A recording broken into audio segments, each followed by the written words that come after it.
Welcome to my channel. আজকে আমি তৈরি করব দই কাতলা।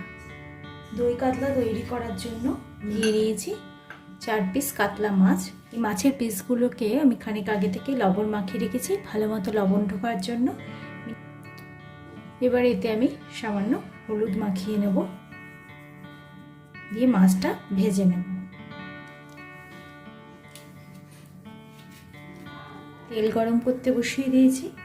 তেলটা খুব ভালো মতো গরম করে নিতে হবে। তেল খুব ভালো মতো গরম হয়ে গেছে। এবার আমি মাছের পিসগুলো ছেড়ে দেব।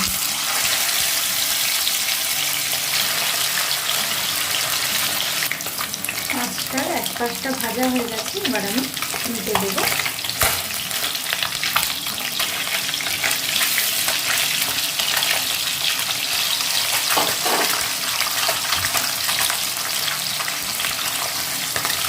মাছটা বেশ কড়া করে ভেজে নেব।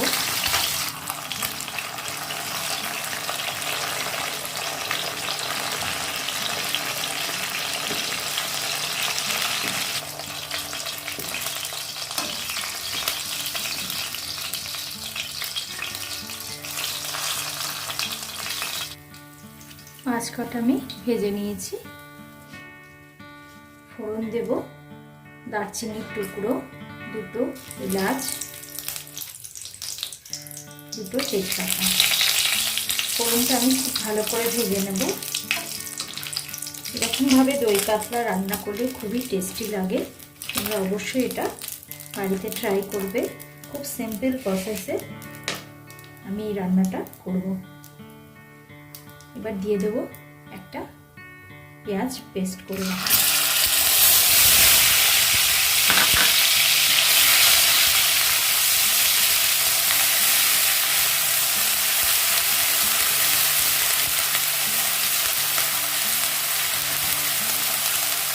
পেঁয়াজটাকে খুব ভালো মতো ভেজে নিতে হবে। পেঁয়াজটা ভাজা হতে হতে আমি একটা পেস্ট বানিয়ে নেব।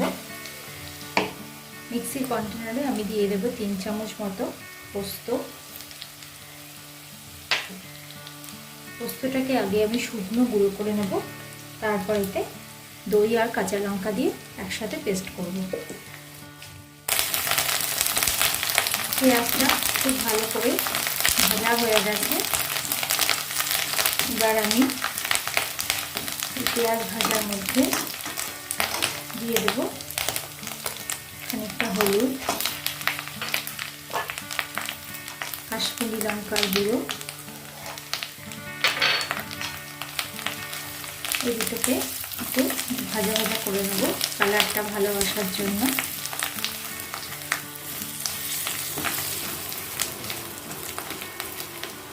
এবার আমি দিয়ে দেব দই, পোস্ত আর কাঁচা লঙ্কা একসাথে পেস্ট করে রেখেছি। এখানে দুটো কাঁচা লঙ্কা আছে, 3 টেবিল চামচ পোস্ত আছে আর 1 কাপ মতো দই, এটা একসাথে পেস্ট করে নিয়েছি।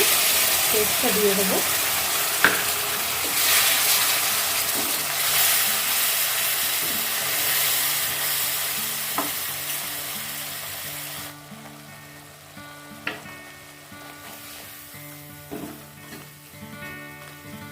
খুব সিম্পলভাবে আমি এই দই কাতলাটা রান্না করছি। খুব সামান্য কিছু ইনগ্রেডিয়েন্টস ইউজ দিয়ে দেব। সামান্য খানিকটা লবণ আর সামান্য চিনি।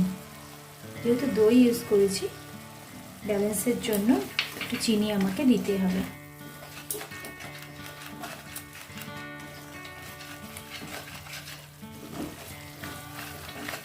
এবার এটাকে একটু ভালো করে কষিয়ে নেব। এতে মশলা থেকে তেল ছেড়ে আসে।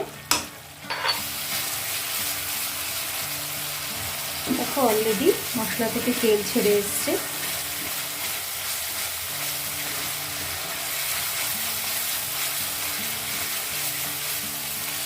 মশলা সম্পূর্ণ কষে গিয়েছে। বাটিটা ধুয়ে আরো খানিকটা জল দিয়ে দেব। যে পরিমাণ গ্রেভির প্রয়োজন সেরকম পরিমাণে জলটা দিয়ে দিলাম।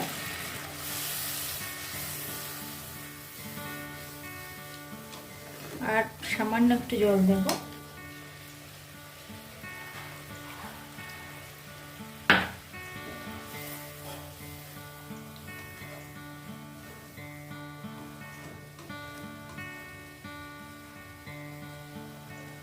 ঝোলটা ফুটে উঠলে আমি মাছগুলো দিয়ে দেব। ঝোলটা ফুটতে শুরু করে দিয়েছে। এবার এর মধ্যে আমি ভেজে রাখা মাছগুলো দিয়ে দেব।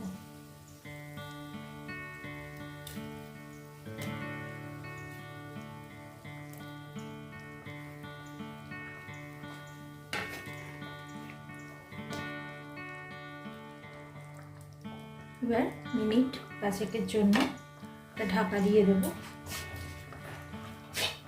মিনিট 5-এর জন্য মাছটা সেদ্ধ হতে দেব। মিনিট 5 হয়ে গেছে।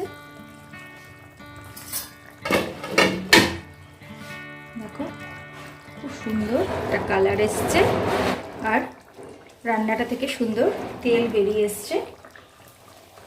এবার আমি গ্যাসের ফ্লেমটা অফ করে দেব। একটু সামান্য টেস্ট করে দেখব। এরকম পরিমাণের গ্রেভিটা আমি রাখবো, কারণ এতে পোস্ত আছে। একটু পরেই ঠান্ডা হলে এটা জমে যাবে।